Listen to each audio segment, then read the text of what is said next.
Basically, kami proyek di sini jadi perpanjangan tangan sih untuk bekerja sama, cari yang mau jual di Ricis Factory. Dan kebetulan saya dan Pak Bobi juga holding, jadi sulitan untuk mengontak dan untuk berkolaborasi. Jadi ya itu sih visi kita adalah perpanjangan tangan aja dan ya inilah caranya gitu loh. Oke. Kalau Pak Bobi mau menambahkan? Selamat siang semuanya. Thank you sebelumnya untuk Ricis Factory, Pak Jeffrey, teman-teman artis dan wartawan.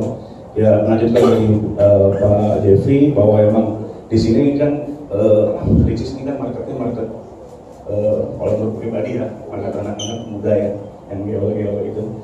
Jadi lagu yang kita pilih pun lagu yang memang cocok dengan market dengan Ricis. Jadi dengan harapan kolaborasi yang kita bikin ini dengan itu juga berfungsi sama artis lainnya, bahwa lagu ini bisa laku di pasaran. Seperti itu sih. Thank you. Oke, terima kasih banyak, tepuk tangan untuk semuanya buat dancer. Jadi kita bikin awalnya tuh kayak karena lagi main aja sebenarnya, lagi main di studio. Jadi ada temen aku yang ngajakin main ke studio malam-malam, terus kita udah bikin Karena Madu aja sih. Satu hari? Sebenarnya kayak karena waktu itu kita sebenarnya si Nay masih di Surabaya, cuman gua sama Jamsi lagi di studio, terus kita bikin Karena Madu, terus kayak kurang vokalis cewek jadi gua telepon si Nay. Terus Nay minggu depan ke Jakarta buat recording, gitu sih. Oke, kalau Nay sendiri kenapa akhirnya kok pas ditelepon langsung mau nggak ngisi suara buat perempuan nih yang lagu ini? Kenapa mau langsung? Karena menurut aku ini something fresh dan aku juga suka dangdut dari dulu. Oh, suka dangdut? Yes. Oke. Dan nanti ke depan akan ada proyek-proyek terbaru apa lagi selain misalnya setelah album ini? Dipantengin aja. Dipantengin aja. Akan ada single terbaru? Ada. Oke. Terima kasih. Jadi kalau lagu yang pertama itu ciptaan Kak Bambino. Terus kalau lagu yang kedua judulnya Tahu Untuk Bertamu, ini aku tulis sendiri bareng sama Kak Trakas, Kak David, Kak Dewangga, Romean. Datang untuk bertamu. Curhatan kamu itu? Ada sih dikit-dikit ya. Curhatan. Oke, prosesnya berapa lama untuk single itu? Kalau misalnya untuk lagu yang pertama kayak kira-kira 6 bulanan mungkin ya, karena aku sambil sambil kuliah juga, jadi kayak lumayan memakan waktu buat produksi dan lain-lainnya gitu kan. Terus untuk lagu yang kedua lebih cepat sih, sekitar 3 bulanan gitu.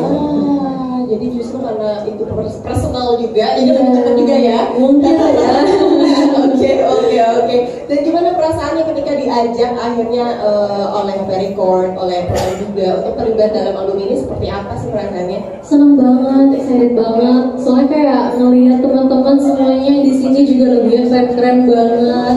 Kayak mungkin beberapa kayak aku sering denger juga gitu, dan kayak jadinya super duper excited. Super duper excited ya? Oke, terima kasih Dewanda. Lanjut sendiri di album ini ya, nyanyi untuk berapa single? Dua single. Boleh diceritakan 2 lagunya ini, proses pembuatannya seperti apa sih, Jan? Jadi lagu pertama itu Kita Lagi Sama, dan lagu kedua itu Tanpa Bicara. Lagu pertama ini sebetulnya lagu kakak saya yang saya bikin versi saya sendiri. Terus untuk lagu yang kedua itu bikin sendiri? Enggak, bareng-bareng oleh siapa? Bareng siapa aja? Ya, ada Mas Bebe sama Mas Raka. Oke, sama ya berarti ya, Mas Raka juga ya. Oke, prosesnya berapa lama? Prosesnya kayaknya ada sekitar sebulan, 2 bulan, 3 bulan nih. Boleh diceritain nggak kenapa akhirnya Jan ini bisa gabung di Honey Sweet Combination? Nah, itu dia. Gimana itu ceritanya? Diajakin buat ikut di album ini. Dan itu aku seneng banget. Karena bisa ketemu sama potensi kakak-kakak yang lainnya. Akhirnya bisa kenal satu sama lain juga. Oke, gimana ceritanya di telepon? Ceritanya? Dong diceritain dong. Saya nggak tahu.